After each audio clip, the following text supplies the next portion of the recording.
90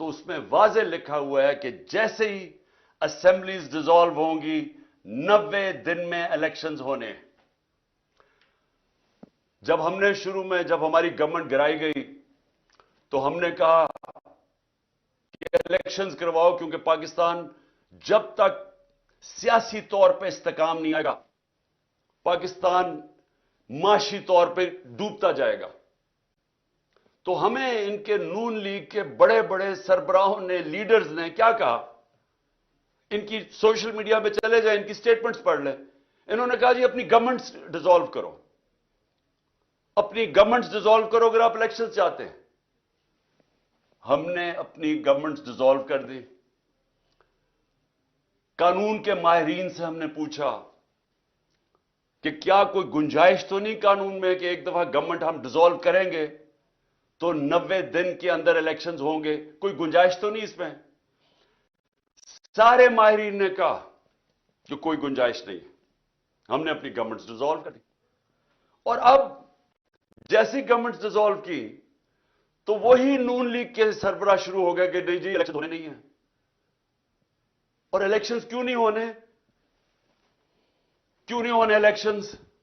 خوف زدہ ہیں، ڈرے ہوئے ہیں، سب کو خوف ہے، کم پہ ٹانگ رہی ہیں کہ اگر 37 بائی الیکشن میں سے 30 ہار گئے ہیں، اسٹیبلشمنٹ ان کے ساتھ، الیکشن کمیشن ان کے ساتھ، حکومتیں ان کے ساتھ 37 میں سے 30 بائی الیکشن ہار چکے ہیں، تو ڈرے ہوئے ہیں۔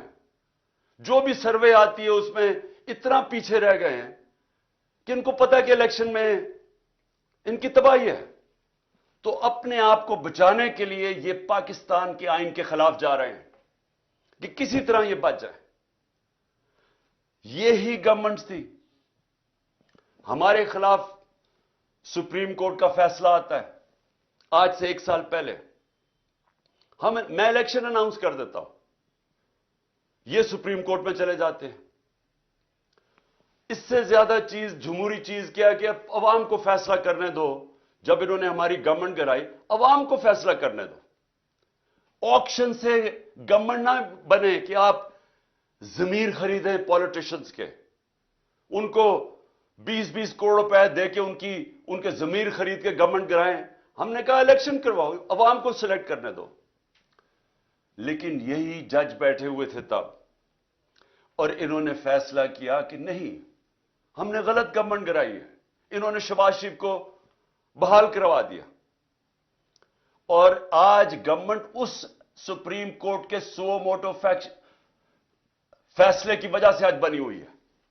اب آج وہی سپریم کورٹ سو موٹو لیتا ہے اور وہ فیصلہ کرتا ہے 90 دن کا الیکشن، اور اب یہ سارے کھڑے ہو گئے، اور اب پارلیمنٹ میں ریزولوشن، کیبنٹ فیصلے کر رہی ہے کہ ہم مانتے نہیں ہیں سپریم کورٹ کا فیصلہ۔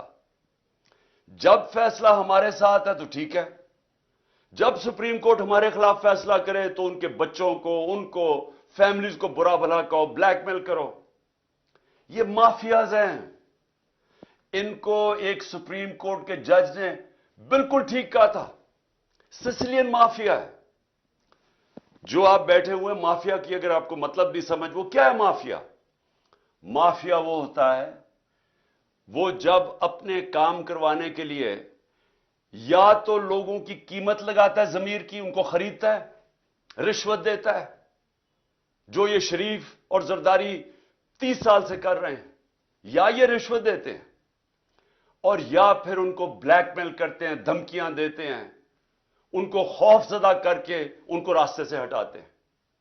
مافیا اس طرح آپریٹ کرتا ہے، اور یہ بھی وہی کر رہے ہیں کہ جب انہوں نے دیکھا کہ سپریم کورٹ کا جج اور ججز ان کی بلیک میل میں نہیں آئے تو ہر قسم کی ان کے اوپر اٹیک کیا۔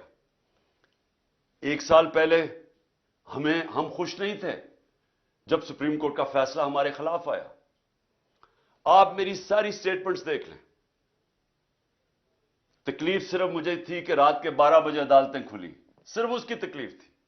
باقی ہم نے سپریم کورٹ کا فیصلہ تسلیم کیا، کسی جج کو برا بھلا نہیں کہا، بلکہ کوشش کی کہ ہماری عدلیہ کی رسپیکٹ ہو پاکستان میں، کیونکہ میں تو 27 سال پہلے جب اپنی جہاد شروع کی تھی، اس کا نام تھا انصاف کی تحریک.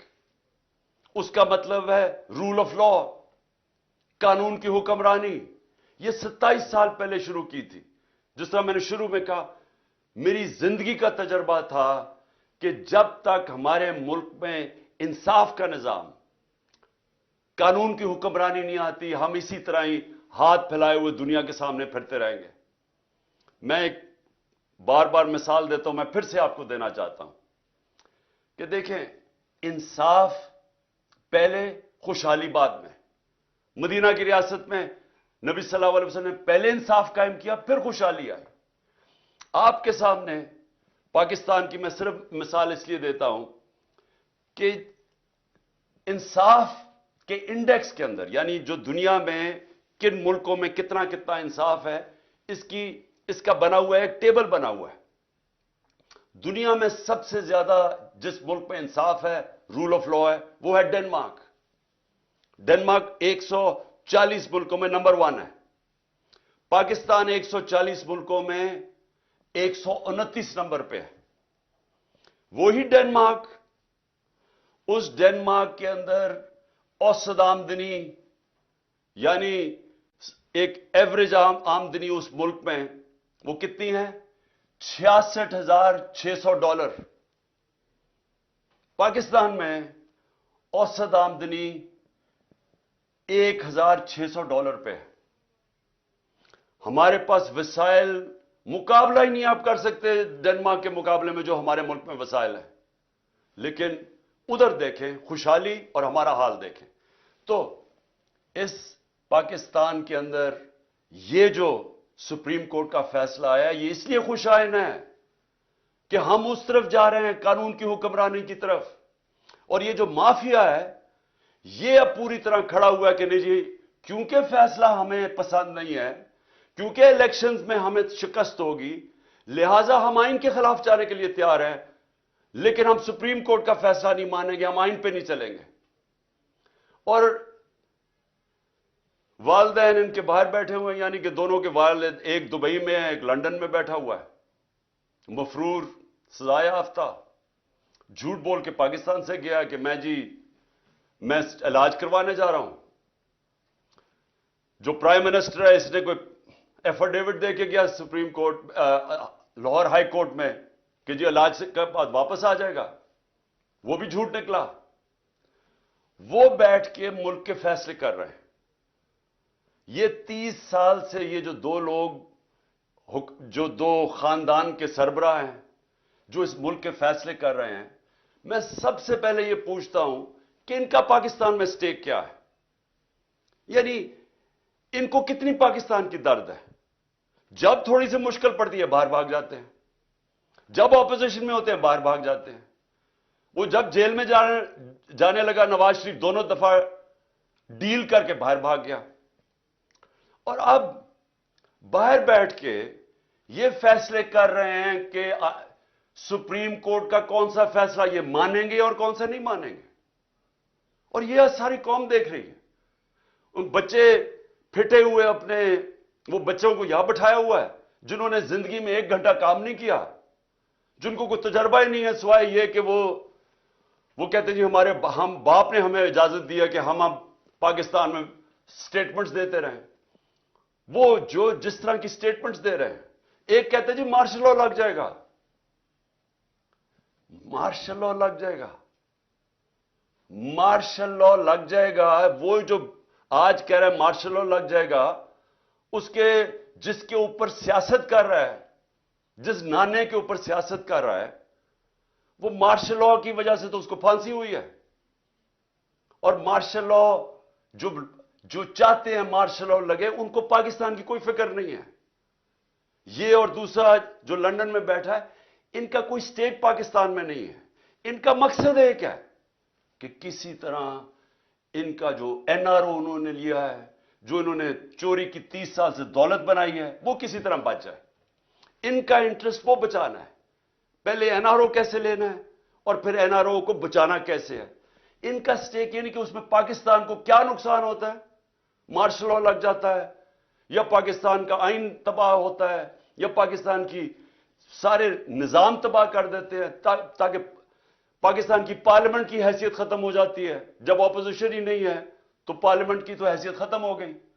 پاکستان کا ایف آئی اے جو ادارے ہیں, ایف آئی اے ہے, نیب ہے, وہ ختم کر دی ہیں کیونکہ ان کو اپنے آدمی بٹھا کے تو ان سے غلط کام کروا رہے ہیں. اپنا بنایا ہوا نیب کا ہیڈ وہ کہتا ہے کہ میں ان کے غلط کام کرنے کے لیے نہیں تیار. ان کا اپنا آدمی تھا, وہ چھوڑ گیا. وہ پولیس والے اوپر وہ بٹھا دیے جس نے اسلام آباد کا جو آئی جی ہے, اس کو سزا ہونے والی تھی سیف سٹی کے اوپر لاہور میں جو اس نے پیسے چوری کیا تھا, اس کو بٹھا کے آئی جی بنا دیا. وہ لوگوں کو لے کے آ رہے ہیں اس لیے نہیں کہ پاکستان کی بہتری ہے, اس لیے کہ ان کو کیسے فائدہ پہنچ سکتا ہے, مخالفین کو کیسے دبا سکتے ہیں, ملک میں اپنا کنٹرول کیسے کر سکتے ہیں, کس طرح الیکشن میں دھاندلی کروا سکتے ہیں. کوئی اور پاکستان کا انٹرسٹ نہیں ہے. پاکستان کو تو انٹرسٹ ہے کہ ادارے مضبوط ہو. یہ ادارے اس لیے کمزور کرتے ہیں کہ کمزور اداروں سے یہ فائدہ اٹھاتے ہیں تاکہ کوئی پکڑ نہ سکے ان کو. ایف آئی اے کو جس میں شہباز شریف کا 16 ارب کا کیس تھا وہ ختم کر دیے. وہ جو سارے گواہ تھے, 4 گواہ مر چکے ہیں, انویسٹیگیٹر مر چکا ہے, ڈاکٹر رضوان. تو ان کو پاکستان سے انٹرسٹ نہیں ہے. ان کا انٹرسٹ ہر قسم کی یہ پاکستان کے انٹرسٹ کے اوپر کمپرومائز کریں گے اپنے آپ کو بچانے کے لیے. تو وہ فیصلے کر رہے ہیں پاکستان کے آج, اور وہ پاکستان کے آئین کے اوپر اور پاکستان کی سپریم کورٹ کے اوپر پوری واردات کر رہے ہیں کہ کسی نہ کسی طرح یہ الیکشن سے بچ جائے. میں آج جو ان کی جو کوششیں ہیں, وہ میں جو نقصان پہنچانے والی کوششیں پاکستان کی, وہ آپ کے سامنے لانا چاہتا ہوں. سب سے پہلے تو یہ کہ سپریم کورٹ کی تقسیم کر رہے ہیں, کوشش کر رہے ہیں کہ سپریم کورٹ کے اندر دراڑ پڑ جائے تاکہ ان کو فائدہ ہو جائے. ملک کو فائدہ نہیں, ان کو فائدہ ہو جائے. یہی جب 99 کے اندر ہوا تھا, جسٹس سجاد علی شاہ کا جو سپریم کورٹ کو انہوں نے اٹیک کیا تھا, تب بھی انہوں نے سپریم کورٹ کو تقسیم کیا, اس لیے کہ ایک چیف جسٹس فیصلہ کر رہا تھا نواز شریف کے کنٹیمپٹ کیس پہ. اس چیف جسٹس کو ڈنڈوں سے پہلے بھگایا اور پھر رشوت دے کے اس کو چیف جسٹس کو فارغ کیا. اب پھر کوشش کر رہے ہیں سپریم کورٹ پہ, اور ہم دعا کرتے ہیں اللہ سے کہ ہمارا سپریم کورٹ ملک کے بھلے کے لیے یہ اکٹھا رہے گا اور یہ آئین کے اوپر کھڑا رہے گا. ہم یہ دعا کرتے ہیں. اور ان کا دوسری کیا کوشش ہے کہ جو ملک کی سب سے بڑی جماعت ہے اس کے بیچ میں اور پاکستان کے اسٹیبلشمنٹ ادارے, فوج کے ادارے کے بیچ میں فاصلے بڑھائے جائیں, مس انڈرسٹینڈنگ کریٹ کی جائے, کسی نہ کسی طرح آپس میں یہ دو ٹکرا جائیں. ان کو یہ نہیں فکر کہ پاکستان میں یہ ہو چکا ہے ایک دفعہ. جب 1970 میں جو پاکستان کی سب سے بڑی پارٹی جب الیکشن جیت گئی تو تب بھی یہ کیا گیا تھا ذاتی مفادات کے لیے. وہ سب سے بڑی پارٹی کو فوج کے ساتھ ٹکرا دیا ان لوگوں نے جنہوں نے ذاتی فائدے اپنا سوچا تھا, اور پاکستان ٹوٹ گیا تھا. آج بھی وہی کوششیں ہو رہی ہیں, ملک کی خاطر نہیں, ان کو اپنی ذات کے لیے یہ پوری طرح کوشش کر رہے ہیں کہ آپس میں ہمارا کوئی ٹکراؤ ہو, کسی طرح یہ تاثر دیا جائے کہ جناب فوج ہے پیچھے اس کے, جو کہ تحریک انصاف کے خلاف جو پوری کارروائیاں ہو رہی ہیں. جو بھی ہمارے خلاف ہوتا ہے, پولیس جب ہمارے خلاف کارروائی کرتی ہے تو پولیس والوں سے پوچھتے ہیں, وہ کہتے ہیں جی ہمیں پیچھے سے حکم آیا. میری جو جے آئی ٹی بنی, جنہوں نے مجھے قتل کرنے کی کوشش کی, جے آئی ٹی کا جب ریکارڈ تو ختم کر رہے تھے, جب جے آئی ٹی کی جو فائنڈنگز تھی اس کو ختم کر رہے تھے, تو جب وہ ان سے پوچھے وہ کہ جی ہمیں ادھر سے اوپر سے حکم آیا ہے. جو میرے گھر کے اوپر حملہ ہوا وہ کہتے جی پیچھے سے حکم آیا ہے. جو جوڈیشل کمپلیکس میں میرے اوپر پوری طرح تیار کیا ہوا تھا مارنے کا یا جو بھی پکڑ کے لے جانے اغوا کرنے کا, ان سے پوچھا, انہوں نے کہا جی پیچھے نامعلوم افراد تھے. جو بھی ہو رہا ہے اس وقت